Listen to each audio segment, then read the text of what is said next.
but it's a total gear shift in terms of the mental intensity, the preparation required, the urgency, staff and players. You know, stacking moments, meetings, practices, days to put ourselves in the best position to play as well as we can on Saturday. You know, against a team that I really respect, Old Dominion, a conference that I respect a lot. Obviously, we've talked about the history of the Sun Belt teams, current members of the Sun Belt, and the Blue Bloods that they have defeated. You know, it's a who's who in the top 15. And, you know, last year Old Dominion opened the season at South Carolina. Final score is 23-19. South Carolina beat them by 4. It's a hard place to play. I know that from being at Alabama. Old Dominion's got the lead with 6 minutes to go and has the ball, fumbles inside their own 10. Did it twice in the game. South Carolina's touchdown drives were 6 and 2 yards. I mean, they were extremely fortunate to beat Old Dominion. So, all but one of Old Dominion's losses last year were by 1 score or less. And like I've told you in the past, you know, I've beaten Virginia Tech twice in recent history. So we got to be ready to go. It's all about us and our preparation, having the right mindset, and going out there and playing our brand of ball with a bunch of new faces. Questions? Liz and then Zach. Yeah, Curt, you talked about kind of each of your teams having a unique identity and personality. Now that you had a kind of full off season with this group, you got to know them in the locker room. What do you like about them, and anything that makes them unique to other teams you've coached? Well, you know, I like where we're at coming out of camp in terms of how we practice, how we compete, and the identity is sort of established throughout the season once you start playing the games. And at the end of the year, we'll be able to write the book, close the book on this football team. Like I've said before, we got a lot of nice pieces, got a lot of new guys that'll be playing their first football for us. So anxious to see how we respond and react, but it's my job to get us to play the way we're supposed to play. My job and the assistants. Play in, play out till the game's over, from first play to last play. Zach on your left and Seth. Curt, I guess sort of a double-barrel question on just a healthier team. Do you feel good about where you are going into week 1 health-wise? And do you feel like you also had what you needed health-wise through fall camp to get healthy competition? That you had guys competing for spots without injuries affecting that? You know, 11 on 11, those settings were really productive. Yeah, I feel really good about the health of our team right now going into the opener.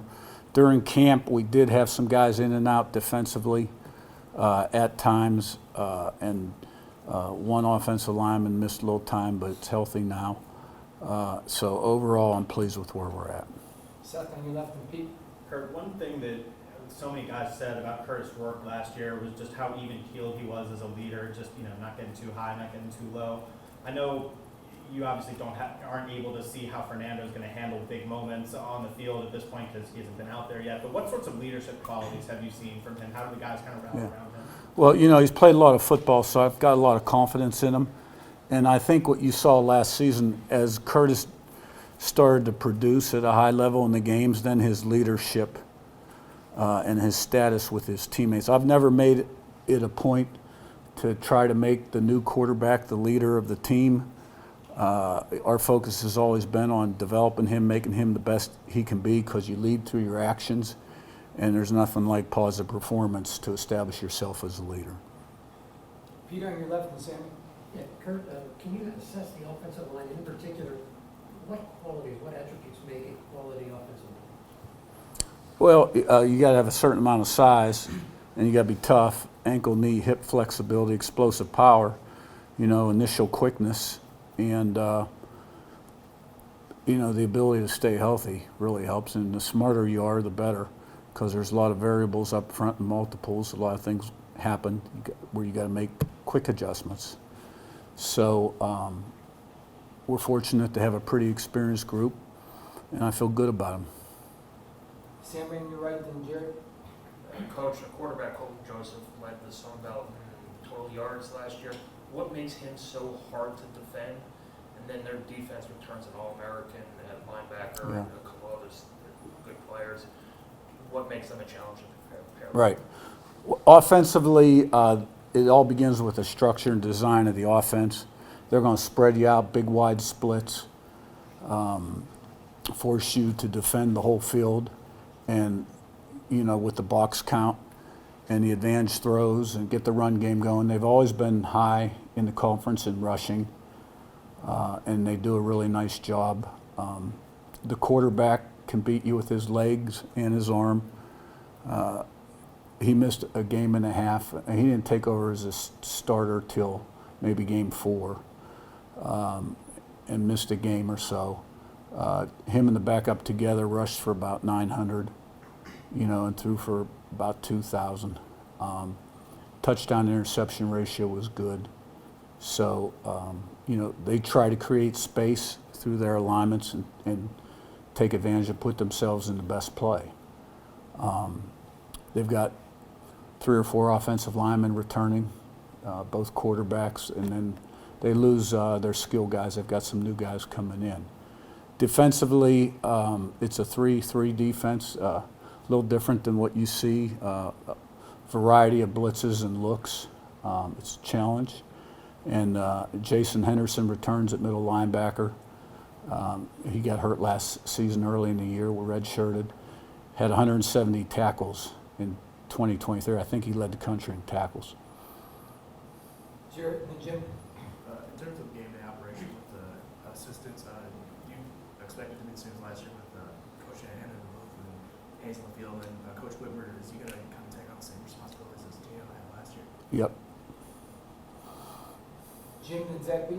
Coach, last year over this year, what did you learn about going into, I know you've been doing this for a long time, but game preparation, game 1, for getting this team in order, anything different than you've done year over year? Not really. I mean, I think the core methods are about the same. It's just the sense of urgency during game week is so much different. They're all excited to play, and now we've got to put the proper preparation in and understand that while they're excited to play, the game's going to be hard. I expect a very tough challenge from Old Dominion, and we're going to have to play really well from the first play to the last play. And we'll learn a lot about our team in game 1 like we did last season. Zach B in front and Joe. Coach, with the talent and depth in the running back room, how do you plan to rotate through those guys at least the first couple weeks of the season to figure out who maybe can lead that backfield going forward? We've always split the carries.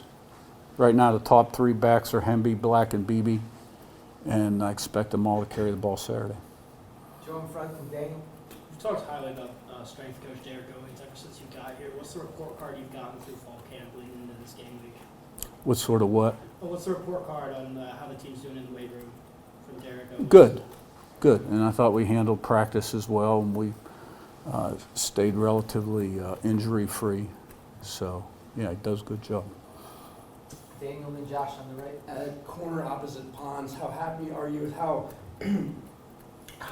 Jamari's last handful of weeks have been, and just how much did Rylan and is it Bell that's kind of also in there, how much has he kind of challenged him as well? Yeah, well, I thought Sharp really came on at the end of last season. He started the last 3 or 4 games for us, and he's picked up where he left off, got a lot of confidence in him.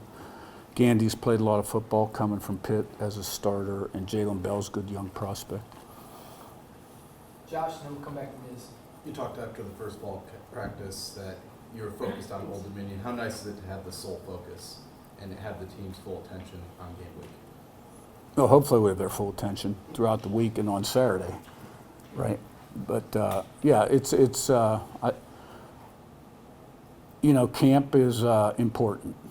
You're establishing the habits that are going to carry you through the season, installing, developing players, learning about your team.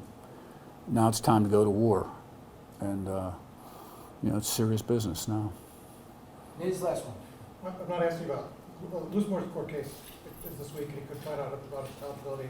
Not asking about the case, but in terms of football prep, with his uncertainty, how have you kind of handled it, as you kind of shift to game week and not knowing if you're going to have it him or not? Is it like, you know, kind of injured where you're gonna have a backup plan in place? How do you kind of balance that? We're just not knowing yet. We're handling it the best way we see fit. All right, thank you. Thank you.